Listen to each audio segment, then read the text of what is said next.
No emission zone exemptions apply. I have to check out what these exemptions are. Now, let's think about this. How long does a vehicle last for? 10 years, 15 years? Can you see that LEZ over there? 10 years, 15 years, something like that. So there's a built-in life cycle on a car, isn't there? Now, where am I going to go with this? Right, so the town centre from there down in a big block is now becoming a low emission zone. I believe for diesel vehicles it means the vehicle has to use AdBlue. Now, for a guy like me, all I'm seeing here is a tax. Just stop oil using oil-based paints. Good luck with that. Good luck stopping oil. Good luck. See the bitumen? That's all over Europe. That's a byproduct of the oil industry. So good luck stopping oil. Anyway, that was a sidetrack. A guy like me, the low emission zone, that's a tax on poor people. You imagine you're a small joinery company, a plastering company, you get a contract to work in a flat or an office in the town, and now you can't get your vehicle in to do your work. So who's going to benefit from the low emission zone? It's going to be companies like Amazon, isn't it? They can afford brand new vans and all that type of stuff. Am I anti-environmental? No. I believe that we should leave the planet in a better condition than we found it for our children and our grandchildren, right? We're custodians of it, we don't own it.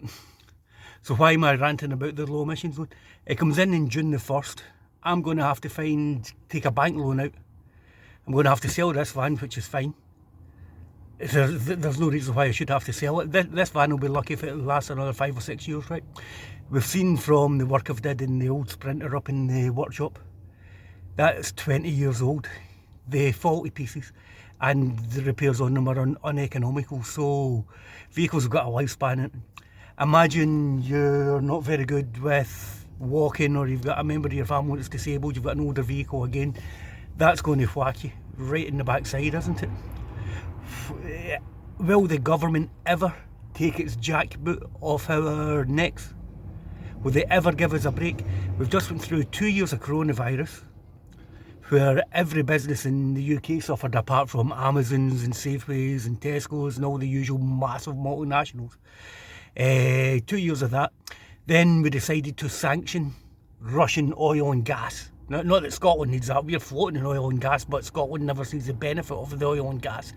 And that's another thing we should look at as well. Scotland isn't actually a very polluting country.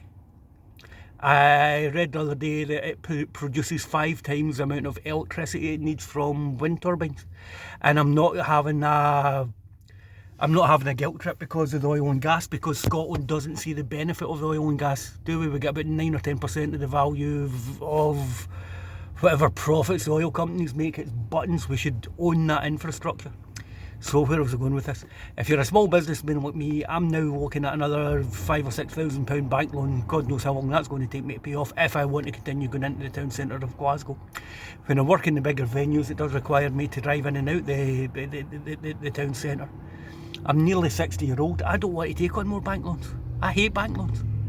Debt's easy to get into and it's really, really hard to get out of it. And by the nature of my work, the revenue stream isn't constant. Sometimes I do okay over the summers at festivals and stuff like that. Then January through to February, I think I made 400 or 500 quid in 6 weeks.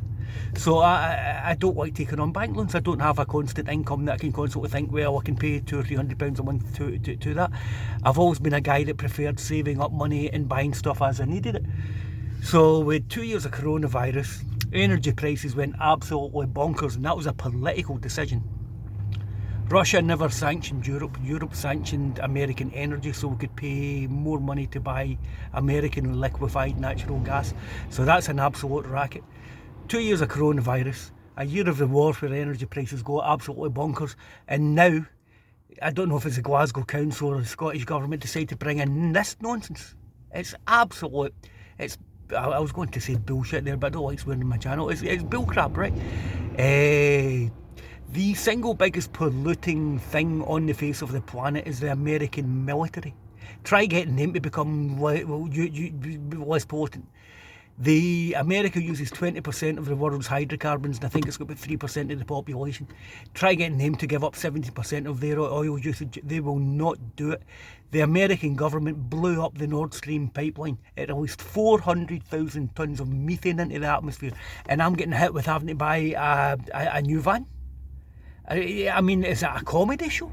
Will the powers that be, will the governments ever take their boot off a working man's neck? All I want to do is make a bloody living. And now what? I'm going to have to take on another, what, £10,000 worth of debt this year? I'm nearly 60-year-old. Why can't I keep an eye on this van and run it for another 5 years? It's going to go off the road anyway. Who are the people that come up with this stuff? It's a tax on the working, I was going to say the working men, but the working people of Scotland. And it's a gift to massive businesses. So whoever come up with this in Glasgow, take a hike, for goodness sake. Honestly, right, rant over. Sorry about that. Bye-bye.